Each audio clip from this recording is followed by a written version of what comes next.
Mais déjà, je voulais demander si vous avez des questions sur ça. Moi, j'aurais une question, mais plutôt concernant l'hypercalémie modérée.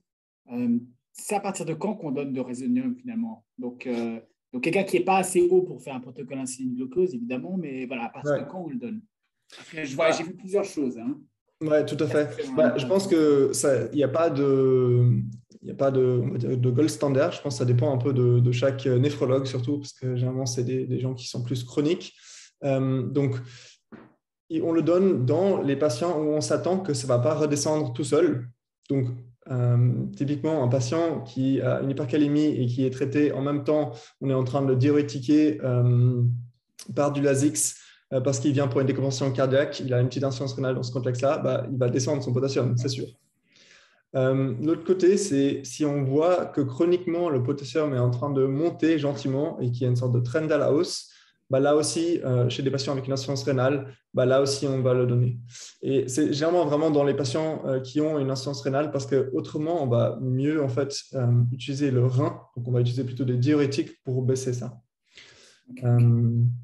Voilà. Donc, typiquement, les patients qui ont le potassium qui monte parce qu'ils prennent du spironolactone, parce qu'ils ont une insuffisance cardiaque, on va plutôt ajouter du Torem en plus, chroniquement, pour en fait avoir une calémie stable à long terme.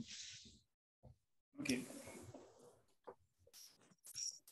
D'autres questions? Salut, Jeremy, j'avais une petite question aussi.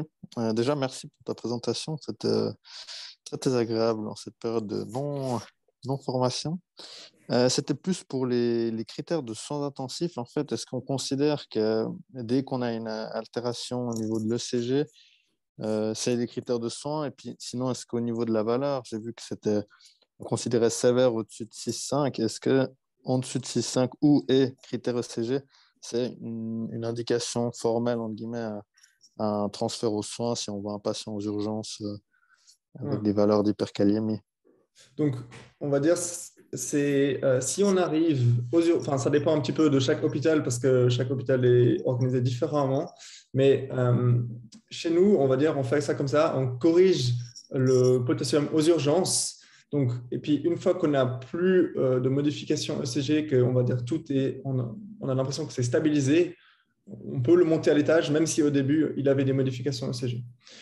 Maintenant, il faut voir quand même qu'il y a aussi des patients qui ont une calémie qui peut être très haute, mais de manière chronique, et qui ne doivent pas forcément aller aux soins intensifs. Donc, ils peuvent être dans les valeurs de 6,5 sans modification ECG, et puis mais ils sont chroniquement, ils partent de 6, ils sont allés à 6,7, ils peuvent quand même aller à l'étage. Mais il faut individualiser ça un petit peu aux patients. Donc, à la valeur, bien sûr, il y a quand même une valeur à la valeur, on va dire, absolue, aux modifications ECG. Et en fait, je pense que la chose la plus importante à prendre en compte dans ce contexte-là, c'est en fait, est-ce que c'est aigu ou est-ce que c'est chronique? Et après, généralement, c'est quand même des patients qui sont plutôt des patients de soins continus que de soins intensifs, sauf si on les dialyse. Donc, bien sûr, c'est des patients qui ont une insuffisance rénale, il faut aussi regarder tous les autres critères de dialyse. Mais si on arrive à là, je pense que vraiment là, il faut prendre une sorte de césure et puis se dire, OK, je discute avec le patient, quelles sont les valeurs du patient et puis est-ce que ça va avec, on va dire, le patient en général. D'accord, OK, merci. J'ai encore une question. Tu parlais de la nébulisation. Ça, c'est un truc qui se fait à l'étage ou c'est plutôt vraiment justement pour des patients intensifs qui ont des hyperkaliémies réfractaires ou aux urgences où tu veux vite corriger parce que tu veux que ça avance? Parce que tu disais qu'il faut 4 nébulisations. Ça prend déjà 2 heures. Et puis, pourquoi pas mettre du salbutamol IV aussi? C'est un peu une deuxième question par rapport à ça. Alors, donc, en gros, pour répondre à ta question, ce n'est pas un truc d'étage parce que si tu as, je veux dire, à part si ton patient développe une hypercalémie à l'étage, ce n'est pas un truc pour l'étage parce que c'est que temporaire. Donc, si tu n'as pas initié on va dire, une solution à plus long terme, le potassium il va juste revenir vers le haut. Donc, ce n'est pas un bon endroit de faire ça à l'étage. Donc, si tu as une hypercalémie sévère, et que tu dois faire ça, c'est un peu risqué parce que s'il urine plus, c'est que tu ne vas pas aller très loin avec ça. Mais aux urgences, on le fait souvent, on le fait souvent en même temps si on a le temps, on va dire ça comme ça. Parce que clairement, on fait notre protocole insuline-glucose. Et puis, si on a assez d'infirmiers, on va aussi lancer notre protocole salbutamol en plus. Mais ça demande juste pas mal de soins infirmiers parce qu'il faut juste toujours il faut le continuer. Et puis, des fois, les patients ils collaborent pas bien aussi. Mais c'est quelque chose qu'on peut quand même faire assez facilement en même temps. Et vu que le bénéfice, il est du coup pas énorme, je pense que tu n'as jamais vu ça passer en IV, ce n'est pas une indication. En IV, non, mais c'est juste chez un patient qui a besoin de vasopresseur et qui est éventuellement bradycarde. Là, on peut éventuellement choisir l'adrénaline IV au lieu de la noradrénaline IV pour avoir en fait plus d'effet bêta. Ça fait le même effet. OK. Mais quand tu leur donnes autant de salbutamol, il n'y a pas un effet sur la fréquence cardiaque, ils ne deviennent pas tachycardes, ils ne risquent pas de… Si, ils deviennent tachycardes, mais généralement, c'est bien parce que souvent, ils sont bradycardes, plutôt les patients hypercalémiques. Et puis, ça n'augmente pas le risque d'arythmie.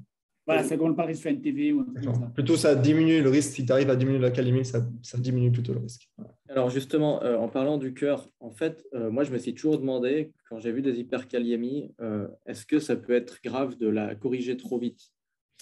En fait, chez un patient, par exemple, qui est habituellement probablement normocaliémique, j'imagine que ce n'est pas grave du coup. En fait, son cœur n'a qu'une envie, c'est de revenir à sa baseline de potassium.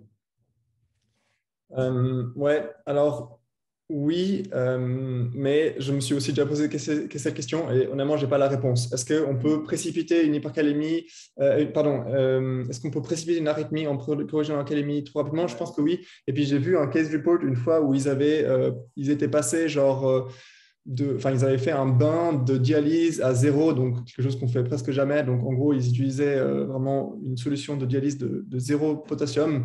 Et puis, ils sont passés de 9 à 3, en 2 secondes. Et puis là, le patient, il a fait une TV.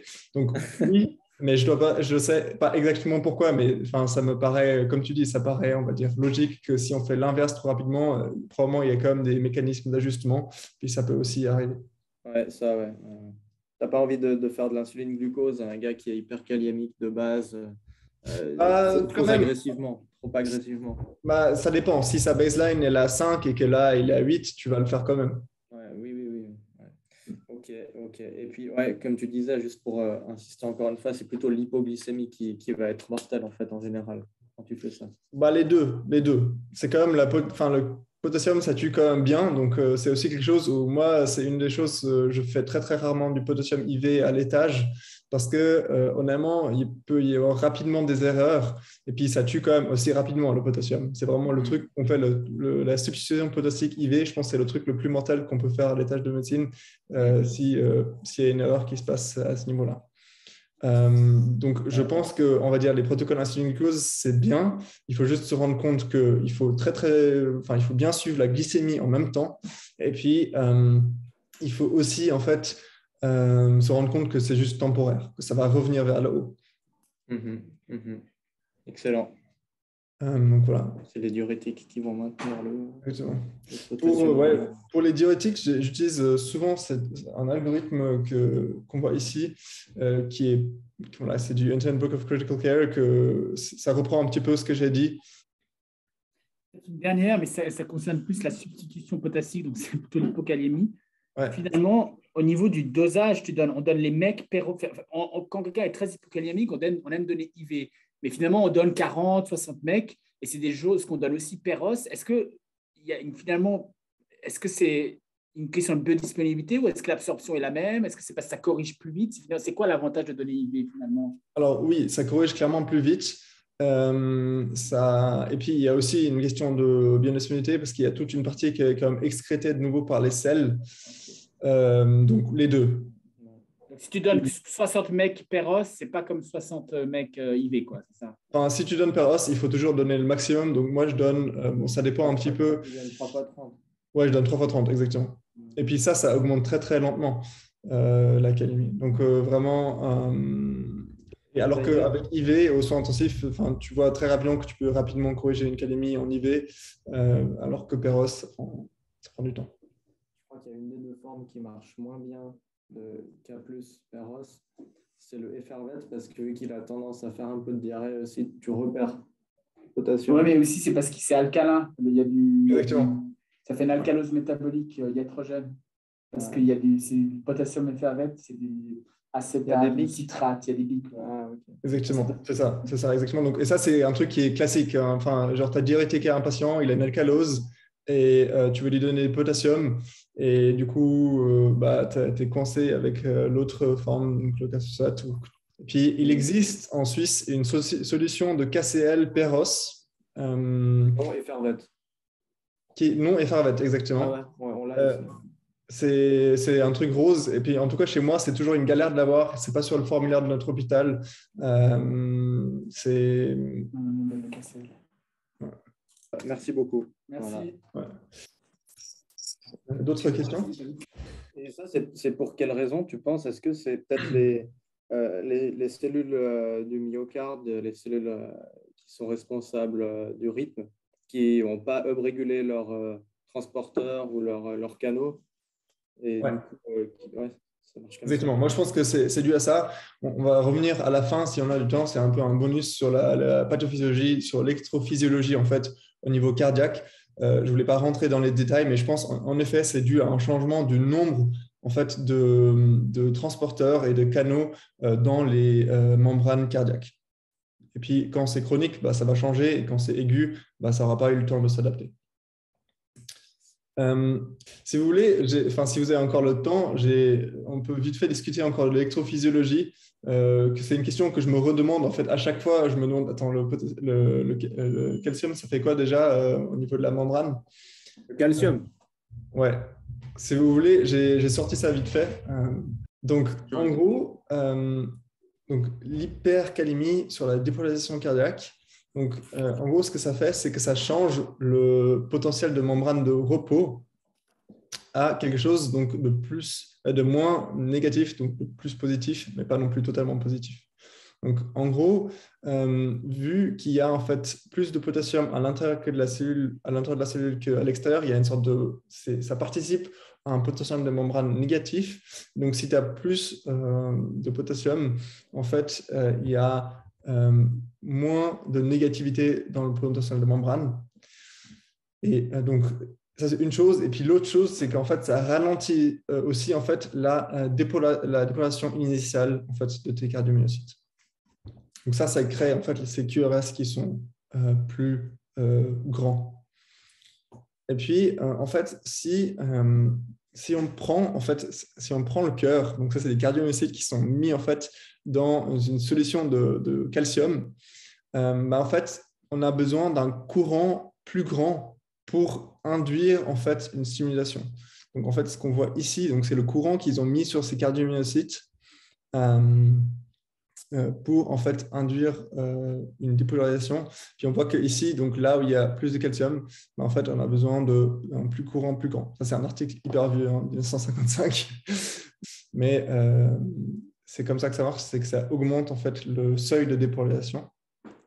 C'est une chose. Et puis l'autre chose aussi, donc ça c'est une chose que je vous disais, c'est que donc l'hypercalémie en fait ralentit cette dépolarisation initiale. Et donc ça, cette dépolarisation, elle est liée en fait à ces canaux sodiques. Et en fait, ces canaux sodiques, ils sont en fait accélérés. En fait, il y a une partie ici où ils peuvent lier du calcium. Ils sont accélérés de nouveau par le calcium. Donc, en fait, ça corrige en fait cette phase-là, ça aussi. Et puis, en fait, il y a une chose où en fait, on peut-être d'utiliser en fait du NaCl hypertonique pourrait aussi en fait corriger cette phase-là. Mais ça, c'est juste quelque chose qui est encore, on va dire, en voie de recherche.